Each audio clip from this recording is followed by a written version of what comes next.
A special thank you to each of our subscribers who make this channel possible. Here's today's story. In a significant escalation of military posturing, President Donald Trump announced the deployment of 2 U.S. nuclear submarines to regions closer to Russia. This decision comes in response to alarming statements made by former Russian President Dmitry Medvedev, who suggested that Moscow could strike the United States with nuclear weapons. Trump's remarks were made during an interview with Newsmax, where he emphasized the need for readiness in the face of potential threats. "We always want to be ready, and so I have sent to the region 2 nuclear submarines," Trump stated, underscoring the seriousness with which he views Medvedev's comments.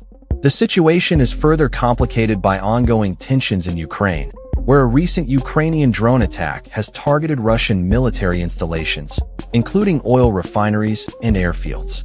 Reports indicate that fires have erupted at key facilities in Russia following these strikes, which are part of Ukraine's ongoing efforts to counter Russian aggression.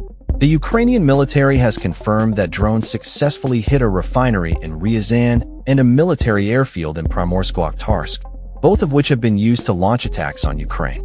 This escalation of military activity is mirrored by internal strife within Ukraine, where a member of President Volodymyr Zelensky's ruling party has been suspended amidst an investigation into corruption related to military procurement.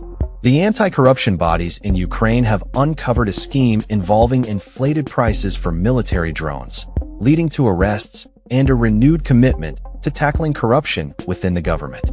Zelensky has expressed zero tolerance for such offenses, emphasizing the importance of integrity in wartime governance. Meanwhile, the international community is closely watching these developments, with Trump indicating that he may impose further sanctions on Russia if diplomatic solutions are not reached. He has given President Vladimir Putin until August 8 to negotiate an end to the conflict in Ukraine, warning of severe economic repercussions if he fails to do so. In a related note, Indian officials have stated that the country will continue purchasing oil from Russia, despite Trump's threats of penalties for such transactions. This decision highlights the complexities of global energy markets and the challenges faced by nations in balancing their economic interests with geopolitical pressures.